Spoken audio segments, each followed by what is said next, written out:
Welcome, dear listeners, to Satanist Nextdoor. We're your hosts, Lillian Levine. And Tommy Levine. Whether you're an open-minded, curious onlooker or a fellow Satanist seeking camaraderie, our goal is to share our personal experiences and delve into the intricate tapestry of Satanism in our daily lives, occasionally inviting other guests to share their unique perspectives, leaving no pentagram unturned. We'll explore how our beliefs shape our views on society, dive into struggles and triumphs we've encountered, and reveal the humanity that unites us all. So grab your favorite chalice and join us on this captivating journey. Satanist Nextdoor is ready to peel back the curtain and offer you a glimpse into our world, one captivating episode at a time.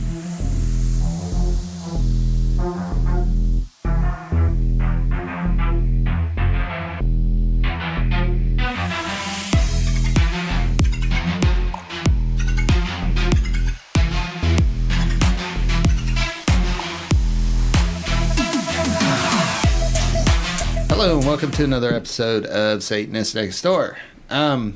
Today, we were just kind of hanging out and, watching the news, kind of going through articles and stuff like that. And today, I noticed an article come out that they also touched on one of the news shows that we watched a little bit, which was basically saying that evangelicals are now rejecting liberal teachings of Jesus. So, I thought this was a good subject because as Lillian and I talked about this, it was like, a lot of the topics that we're talking about kind of come back to this hate and this bigotry that we see primarily, and we've tried to point it out on our podcast and even in social media, primarily from a lot of the evangelicals. That's sort of the main pushing power behind, what you see with these laws being pushed, MAGA, all of that sort of stuff is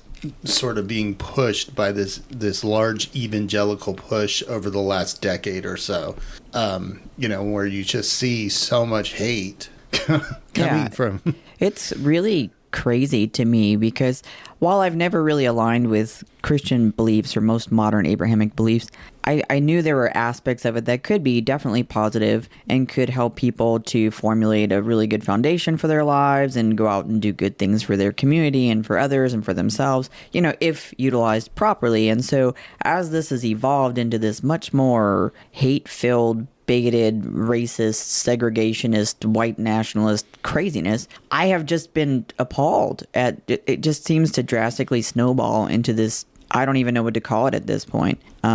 Earlier, it came to my attention that there was an issue yesterday brought up in the news about a school in Texas, in Conroe ISD, where they were noticing that there were some issues going on. This Conroe ISD trustee says they want to crack down on displays of racial inclusivity and pride, saying that they represent symbols of personal ideologies.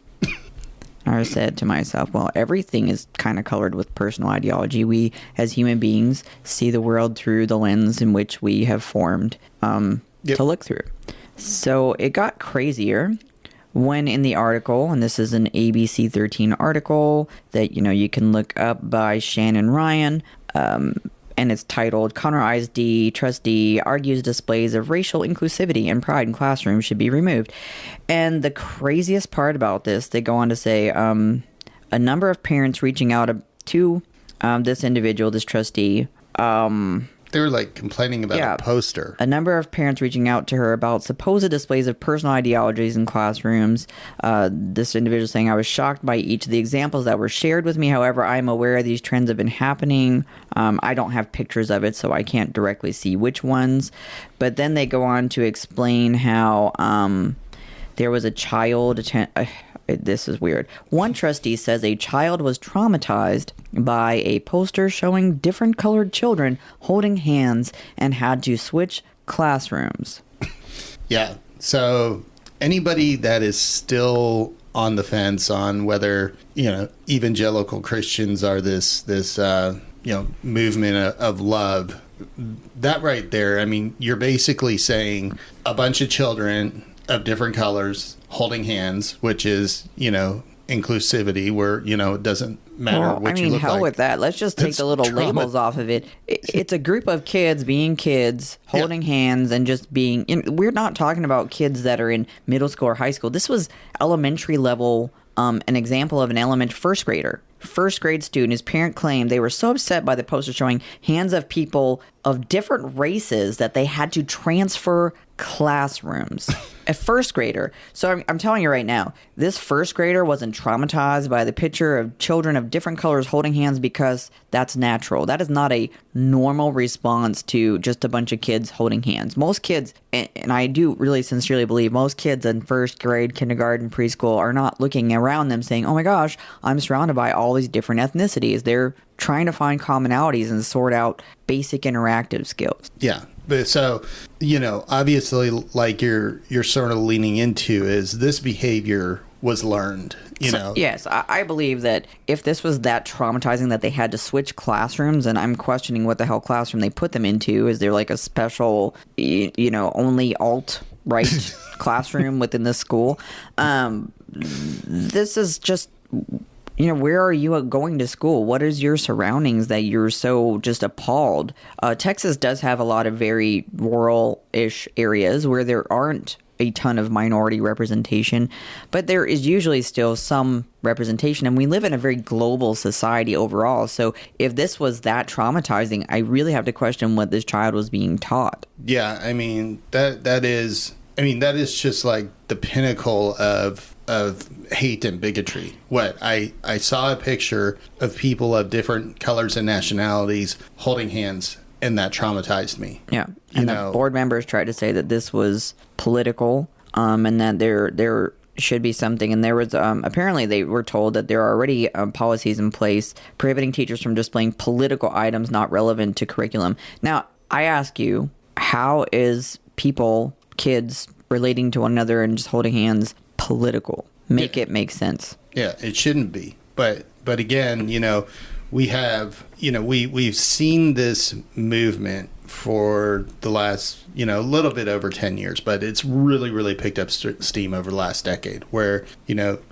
evangelicals, now Christian nationalists, they've sort of merged into this MAGA sort of machine of hate, and they're just kind of going after anything that is not, anything that doesn't fall under the way that they view America should be. They want a Christian America. They want, and not just a Christian America like, let's go by Jesus's words, because obviously, and this article wasn't written by a non-Christian. This article was written by the former top official of the Southern Baptist Convention, and who's also the editor-in-chief of Christianity Today. Mm-hmm. So these are Christians calling out these other Christians, saying, no, this is not, this hate, this bigotry that you all are showing against immigrants or the LGBTQIA community or just anybody different than you is not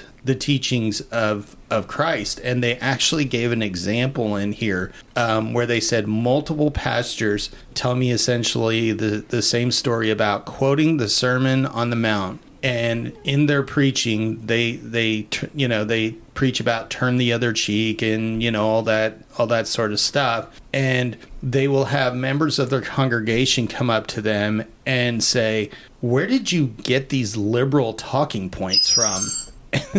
and their answer is like, Jesus.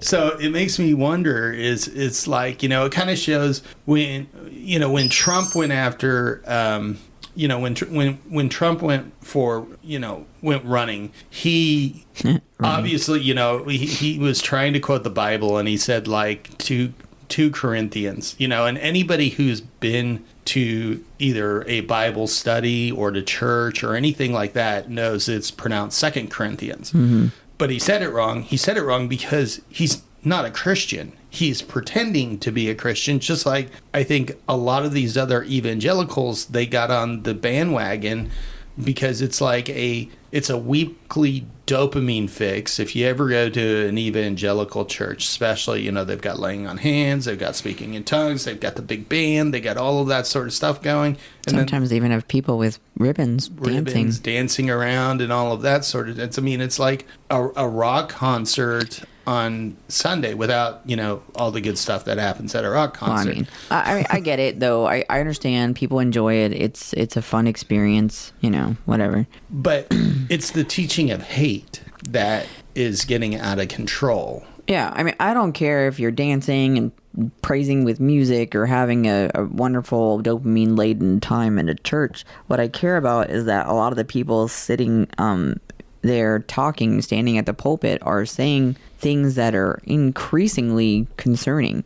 They are segregationist ideals. They are bigoted statements. They are actual calls to violence at times. And that is incredibly concerning. It's the sort of thing that you see in a lot of extremist ideal filled countries where you have individuals essentially calling out, you know, holy war on people that don't live extreme lifestyles and break certain commands. Well, I mean, you see more and more, both from a political standpoint and even from a religious ideological standpoint, you see more and more calls for America to become a quote-unquote Christian nation. So what does that mean? I mean, to me, if you're saying America needs to become a Christian nation and our laws need to become Bible-based laws, you're basically saying you want a theocracy. You just want a Christian theocracy. And as you can clearly see from, you know, if you look at any of these articles or you spend any time online talking to any of these individuals, these are not nice people, you know. And so what often happens in theocracies, it is the most extreme, the most radical, the most violent and hateful that wind up taking over control and power. And instead of having just, you know, look, I've got disagreements with Christianity as a religion. You know, I don't believe in anything supernatural. I don't believe in God or the devil. I don't believe in heaven or hell or anything like that. But I do think that there were some good, positive messages that you can pull from things that Jesus said. I don't agree with everything that Jesus said or the way that he said it, but, you know, there are some good positive things in there. But it seems like, and I've kind of said this for a while, it's like if you talk to modern Christians, especially the evangelicals and the Christian nationalists, it's like they took the Bible, and if you ever look at an NIV Bible, New International Version, they highlight the things that Jesus was supposed to say in red. So they try and make it really easy for you that if you're looking through the Bible and you want to see, you know, a quote from Jesus or something like that, it's highlighted in red. So if it's not in red, it's not specifically from Jesus. You know, it's somebody else's, you know, their experience or whatnot. And so it's like the evangelical church has taken the Bible and basically removed everything in red, you know, in there, all the sort of peaceful talk, the love one another, the, you know, Jesus hung out with all the misfits and things like this. You know, Jesus got mad at the church and flipped over the table because, you know, they were taking money and they were, you know, making themselves wealthy. You know, all the things that he did that I could kind of be like, look, I could kind of get along with that. You know, I look at people like Joel Osteen and stuff like that who have mansions and airplanes and all that sort of shit. There's so many problems with Joel. Yeah. But it's like, that's not what I envision Jesus, you know, even metaphorically speaking, was talking about. You know, and I've challenged some of these evangelicals on it. I was like, do you really believe that, you know, this is Jesus wanted pastors to have mega churches and airplanes and mansions and private cars? And some of them come back and they say yes, and I'm like, where could you show me where in your storybook it says that? Yeah, it gets really bizarre to me because let's just go with the Joel example. That one, in my opinion, is such a strange stray away from what I see as a Christian church, because it's really the church of Joel and Joel's family. Joel's face is on the books, and Joel is the ministry, and Joel is the word, and the word is all things are good. Yeah, he's kind of like a motivational speaker with the Bible. Yeah, and be that as it may, if people find strength from it and it works for them and they're not taking away people's rights quoting it, whatever.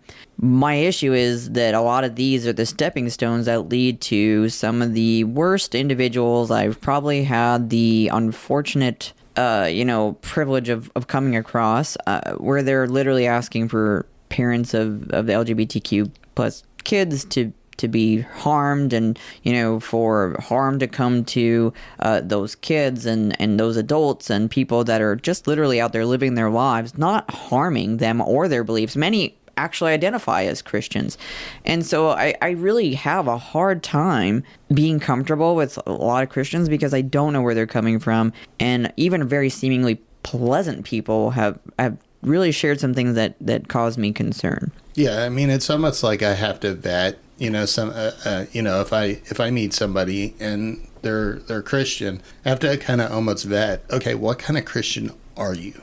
Are you a Christian that actually believes in the words that Jesus said, and we can have a peaceful conversation and talk about theology and where I disagree and where you disagree with me, but we can kind of walk away? Or is this going to be a hateful conversation where the LGBTQIA community need to be converted, or the parents need to be punished, and or if you've had an abortion, you're a murderer, and that should be homicide. And some of the questions that I ask out there as I see these bills coming, because you see more and more of these political bills coming. So the questions that I have is, now that Roe v. Wade is gone, they use the Supreme Court to get rid of that. It's gone to states to try and figure this out. Any of the states that allowed a vote on abortion, abortion won. Overwhelmingly. It wasn't like a 1% margin or something like that. It overwhelmingly won. The people are saying, we want this. We want women to have the right to choice. We want abortion to be legal. The people in charge, the politicians and the Christian nationalists, do not care. They are ignoring that. Even though it's a losing. I mean, if you look at it from a Republican standpoint, if this was any other subject, they would have dropped it, because it's a losing talking point. Well, let's just come at it from this point. If there are people out there listening, or know people that are incredibly religious, I ask you, how comfortable are you with people using your beliefs as a weapon? And what does that do to, you as a person? Because one of the worst instances of this recently came about, many of you probably know about the buoys that Greg Abbott has condoned having out there, and the harm that it's causing to people. I mean, these are giant orange flotation devices that are incredibly buoyant. They have barbed wire wrapped around them. They have saw blades in between them. And then there's fencing that goes below it that is meant to trap and kill. And we're not just talking about people. This is going to inevitably harm wildlife, fish, migratory patterns. It's going to affect a great many things outside of just human beings. But these are human beings. And these people actually had the nerve to use an argument based on Genesis, stating that, we're going to the period of Noah in Genesis, where, at one point, all of the world was covered in water. And so, if you go off this, everything in Texas is at risk from what these people are trying to present as not, a place that these protections should exist. I'm sorry, what? So, because at one point in their book of fables, the entire earth was covered in water. You said it went back to some sort of waterway rights, or something like that. So because all the earth was covered in water, we can basically take this law or this defense and use it no matter where you're at. I mean, hell, I could be in the middle of Colorado then and say, well, at one point, Colorado was, according to Genesis, Colorado was underwater. So, we can use this as a defense because Genesis, whatever. Well, and they're specifically only applying it to Texas, which, yeah, it doesn't make this better because, it's just atrocious no matter how you look at it. But that's like the mentality people are using, that they're having now, so that they're saying, well, this biblical argument makes sense and it's my beliefs and I have a right to it. But I was trying to find the actual, it was a motion filed on behalf of the U.S. Rep. Jody Arrington, a Republican out of Lubbock, Texas, and other GOP members. So there was about, I believe, 22 House Republicans signed on to a motion filed in federal court requesting to be allowed to join Governor Greg Abbott in defending the Texas Republicans against a federal government lawsuit alleging his 1,000-foot of razor wire and floating buoys constructed of circular saw blades designed to prevent migrants from crossing the United States from Texas into the United States from Texas are illegal. And essentially they're saying this is a human rights violation, it has to come down, you don't have the right to do this because it's a waterway, and there are waterway rights that protect these areas. And they decided to go like way far with it. And I'm not surprised, because the organization that worked with Abbott on this is also an organization that was trying to use biblical arguments to essentially ban the LGBTQIA plus community from having rights. Yeah. And it goes back to a court case from 1870 suggesting the term navigatable waterway is intended to mean moving commerce from one state to another or to a different country, and not just one where any small boat occasionally uses the river, which is what they're claiming that this waterway in fact is. So they go to, like I said, Genesis, and they argue, indeed, if one takes the book of Genesis literally, then the entire world was once navigatable by boats large enough to carry significant amounts of livestock. The proposed amicus brief reads, under the federal government's theory, these anecdotes would render any structure built anywhere in Texas an obstruction to navigation subject to federal regulation. And so this fear-mongering and this wording is essentially telling people that are very in touch with the GOP and very in tune with biblical philosophy that they are going to take away your land rights, your fences, your protections from migrants traveling from other countries into the state of Texas. The federal government is going to take away all of your property rights and your safeties and your security. That's the dog whistle we're shouting now. Because according to Genesis, at one point Texas was cut. The world was covered in water, making the entire world at one point traversable by large watercraft. Yeah. Well, I mean, I know for obviously nobody with a brain would try and put through a law in the middle of the state of Texas that says this is a waterway. But it is scary because it shows you just how extreme and radicalized these politicians, how much of this Christian nationalism, evangelicalism has creeped into the politics, that's the dog whistle that they're using. Yeah. You could be in Dallas, Texas, and at one time, according to Genesis, if you took it literally, Dallas, Texas was underwater, and so they're going to try and push a law that says this has waterway rights in the middle of Dallas, Texas. Right, and it's really only created to fearmonger. What it does is it rallies a base of fanatics, and it's dangerous. You look at what recently happened with the individual who had threatened to harm the president, vice president in Utah, and I mean, it was not just a couple little stupid things that this guy was saying. This guy was making threats scary enough that Truth Social, Trump's very own platform, saw the things that this man was sharing picture-wise, verbiage, and was so alarmed that they were the ones that alerted the FBI that there was a serious problem. Yeah. And this is a radical mindset that they're playing off of when they use these incredibly inflammatory statements, because these people live in a state of heightened fear that the government's going to take away their property, that it's going to invade their home, they're going to take their guns, they're going to take their children, they're brainwashing society. This is the mindset that they're playing with, and it is in fact playing with fire. And if you want to know the organization that Abbott's working with, it's the Texas Public Policy Foundation. And go ahead and look up this organization. The Texas Public Policy Foundation, like I said, are the same groups that, and I believe it was 2017, I could be wrong on the year, they were using the same type of argument to essentially ban same-sex marriage and end all LGBTQIA plus protections in the state of Texas. This is the kind of organization he's working with that's now entirely focused on this migrant border issue. And it's very concerning to me. Yeah, I mean, I would argue that the tea leaves are, you can read the tea leaves. When they got rid of Roe, they kind of said what they were going to be going after. But the question that I've asked, and I've asked this quite a few times when I'm talking to people on social media about either abortion or something like that, because the argument that they make for abortion is every human life matters.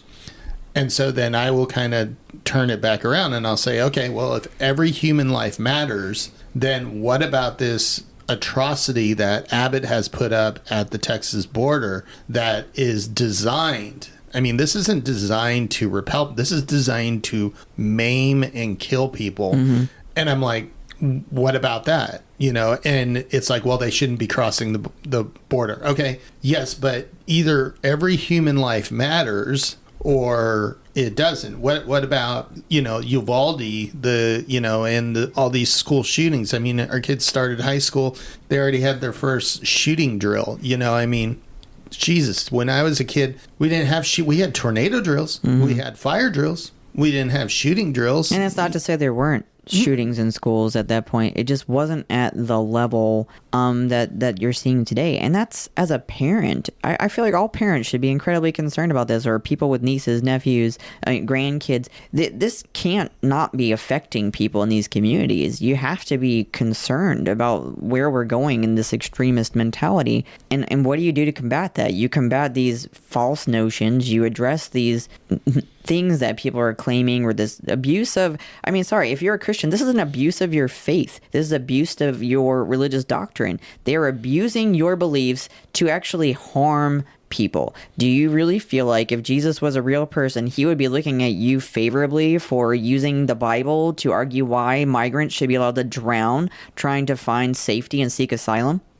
Yeah, especially when, if you actually look at the story of Jesus, I would argue that Joseph and Mary were refugees. They were. They were seeking asylum. They were essentially, in that story, she was not able to find a place to have her baby and had to essentially do that in a barn because they had no home. So you're looking at that storyline and you have that image in your mind. Now I want you to think about the woman that was plastered all over the news not that long ago, a migrant trying to get into the United States to seek asylum for her and her unborn child, and there she is wrapped in razor wire and crying and suffering and miscarrying because of the strain and stress from this experience. Yeah. So, you kind of look at where this is going, where they're, and I'm glad that finally I'm starting to see other Christians call out the evangelicals and the Christian nationalists. It's almost like they've said enough's enough. The left or whatever you want to say, the Satanists say this about Christianity and the left says this, but you know what? They're right. Because this is not the way that we are supposed to be acting if we are truly, going off of Jesus' words. Yeah, so, and I want to clarify, when I was talking about this woman and her unborn child, I'm a very big advocate for the pro-choice movement. I do believe abortion is a thing people should be able to do. But when I say that, she was leaving a desperate situation in the hopes that she would be able to carry her fetus to term and give it a life when it's born that would be better than anything she could provide for it elsewhere.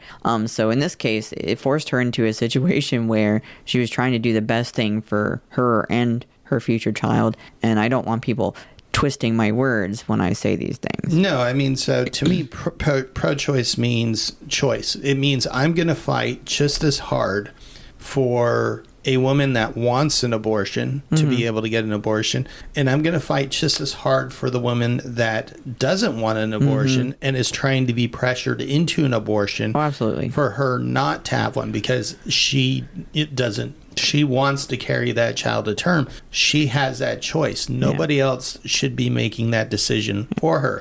So that choice goes both ways, and if there was a guy or somebody that was putting pressure on her, I would tell him to sit down and shut the fuck up. He made his decision when he started having sex. Yeah, and people are like, well, these people didn't have to cross like that. There are legal ways. No, dude, look, hold on. Do you have any idea what these people have gone through even to get to that point? There's dangers from coyotes. And I don't mean the animal. I mean people that are transporting human beings at great financial cost. Because people are scared. They don't know the way to go where they need to go. And there's a lot of dangers involved in that traverse. But these people have gone through 100-degree plus conditions, without water, without robbed, they've been assaulted.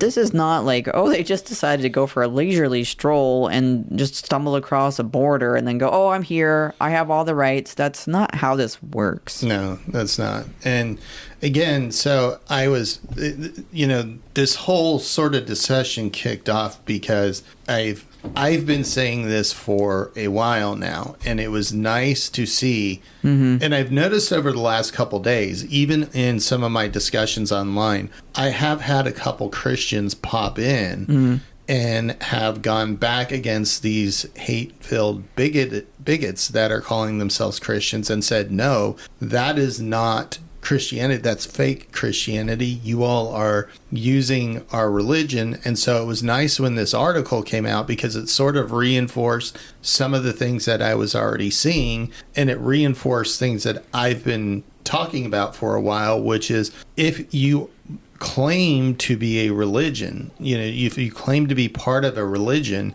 then your ideology should at least line up with that religion's ideology. And if your savior, aka Jesus in this case, was a man of peace and love and acceptance, and you are you are living and teaching everything other than that, then how are you a Christian? Yeah.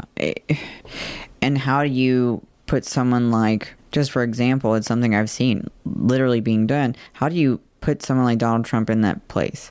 How do you, come to terms with the fact that someone that is a misogynist, who is a, nationalist, and not positively, I don't see nationalism as positive, but there's no positive attributes here. This is someone that is selfish, greedy, has no problem having affairs, has no care for other human beings that aren't them. And how do you conflate that with somebody like this character of Jesus who's supposed to, offer people hope and salvation and all this crap? How do you put the two together and say this makes sense? Yeah, that's the part that I have a hard time putting together in my brain, is like, you're claiming to have this belief, you're using a book of stories and things like that, and then there's a whole lot of violence in the Bible. I mean, it's not like the Bible is this big peaceful book or anything. There's a whole lot of violence in there.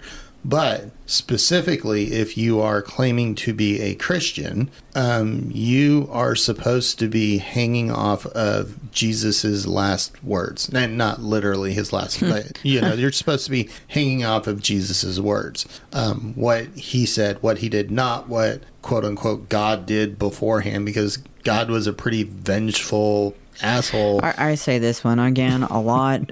In my opinion, that character as written is a malignant, narcissistic, just sociopath. Yeah. This is someone that was perfectly fine with murdering pretty much the entire population of the world. You cannot tell me I gained my moral compass from reading this lovely book based on this genocidal maniac. And we get asked that all the time too. Oh, as Satanists, or if you're an atheist, then how can you have morals and ethics without the Bible? And I'm kind of like, look, if you need a book or the threat of a pretend sky person to tell you that murder or rape or stealing is wrong, you're the one that really has the problem here. I can, in my own ethics and morals, without the threat of damnation or anything like that, I can know that those things are wrong. That's just a bit of common sense, some social contracts. I mean, there's all sorts of shit in there, and I don't need religion to tell me that. You shouldn't. You shouldn't, yeah. But if you do, and if you didn't have that book telling you that, then what does that mean? That you would be out there raping, stealing, robbing people, or murdering people because you didn't have a book to tell you not to do it? Yeah, that's kind of terrifying to me as a person. If I harm someone, I know I've harmed them. If I, there's compassion, empathy are ingrained in people. And if you're missing the ability to connect and notice when you cause harm to someone or when you bring joy to someone, if you can't see that, then there's something else going on. Yeah, there's a lot more going on there. So, yeah, I mean, it was just really nice to see this discussion finally coming out into the open. And I really hope that more quote unquote true Christians, and even though I disagree with their theology, I can respect a true Christian that is peaceful, love, that isn't trying to take rights away through laws, that accepts people for who they are, that, actually tries to live in the way that Jesus lived. I hope more of them speak out against this, what we've seen, this almost virus that is spreading that's called Christian nationalism or evangelicalism. It's kind of crazy. Yeah, it is crazy. It is concerning. It is strange. Because I don't think people, okay, it's hard to quantify that. I don't feel most people at their core really want to harm other people or hate other people. I don't think the majority of people really feel that way. And it's really scary to watch. Otherwise, like, normal people seem to shift into this mentality where they are okay with these things. I mean, even family members that we've known, and I quite literally stepped away from Facebook back right around when Trump was elected because family members that I had known or met became very volatile and angry and just ugly human beings. And it was just so hard to sit there and watch it. It's not that I just turned it off and pretended it wasn't happening. I just completely separated myself from these people. I have no desire to interact with people that are going to do this and act that way. I'll try to talk to you, but when it's obvious you can't listen or won't listen, I'm not going to subject myself to just constant nastiness. See, and that's where, like, you and I, and we've had this discussion 100 times. I kind of think the opposite of you. I believe humans at their core are kind of bad, and when given permission, they will do bad things. And to me, what this kind of shows, what this evangelical Christian nationalist MAGA movement shows, is they got permission to be bad, and so they're doing it because they got permission to do it. They got permission to be bigots. They got permission to hate on an entire community and to point their finger and say, oh, look, drag queens and anybody in the LGBTQIA, they're all groomers and pedophiles, when in fact, on a daily basis, I see Christian ministers, youth group leaders, all of those people arrested for, being pedophiles and sexually assaulting children. Mm-hmm. And I don't see a whole lot of drag queens being arrested for that. Yes, I'm sure that you can go find some case out, some one-off case or something. But when you look at the magnitude and the number, the predators are in the churches. That's the churches, unfortunately, the police force, other places, education, teachers, yep. So there are a lot of people with power type positions. If you look very carefully, when you have a population that has a high power dynamic shift between individuals, you'll often find predators find this incredibly appealing because it's a built-in base of people that already see you as someone that is safe, as someone that has answers, as someone that they should respect, and it allows them to blend in, use these very natural instincts of people, and then to abuse them to harm people. Yeah, it gives them the authority, because people are told, and especially in religion, a lot of times you're told not to quit, the preacher or your youth group leader or whoever it is, they are the ones that are right. They are righteous. They have that authority. Right. It's more sinister than that. In some cases, there was actual material out there in some of the Goddard religious schools that would actually tell you that rape, and I'm sorry to say that, like sexual assault, things like that were were tests, intentional things that you're made to go through. They were things that were supposed to happen, and that's appalling. And then there's also the people within religion that use that as a way to threaten family. Well, if you share this is happening to you with other people, then those people are going to be condemned to hell. And that's where you really have to, as a parent, be incredibly careful about who you're exposing your kids to. And I don't care what the situation is. Again, teachers, police officers, religious leaders, all religions, religious leaders. These people just naturally have more to work with. And if you're not carefully monitoring and watching for behavioral changes and talking to your kids, you're leaving them exposed to incredibly awful situations. Well, that's why I hate where they teach abstinence now, because abstinence is the lack of sex education. So, sometimes these children don't even understand what's happening to them because they have no sex education. They haven't been taught anything. And I think it's just yet another way for those predators to use a religion, to use a system against their victims. Yeah. But that's, again, this is a big bunch of stuff we're dumping out here. And I think the most important thing to take away from all of this is something is not okay right now. People are not okay right now. Normal human beings don't go around trying to pretend bigotry, racism, segregation, hate, bias is sanctified by any belief system. That's not religion. That's a hate group. That's a hate group, yeah. It's a cult. If you're seeing these things in your circles, your religious organizations, question what's going on. What are you exposing yourself and your loved ones to? Is this healthy? Is it productive? Will it build a better society? Do you really want a future built on these beliefs? Yeah. I think you wrapped that up pretty damn good. I try. I don't think I got anything else to add to it. So, no, I mean, obviously we'll have more talks on this subject, but it is something that was on our mind today. It was fresh. There is actual articles out there, and it was on the news and stuff like that. So it was something that we felt sort of compelled to talk about and to reinforce some of our past subjects that we've talked about as well. So. Yeah. Well, if you have any thoughts on this particular episode, or you have other things you'd like to hear us talk about, feel free to hit us up on social media and let us know your thoughts or ideas. Yep. Hail Satan. Hail Satan.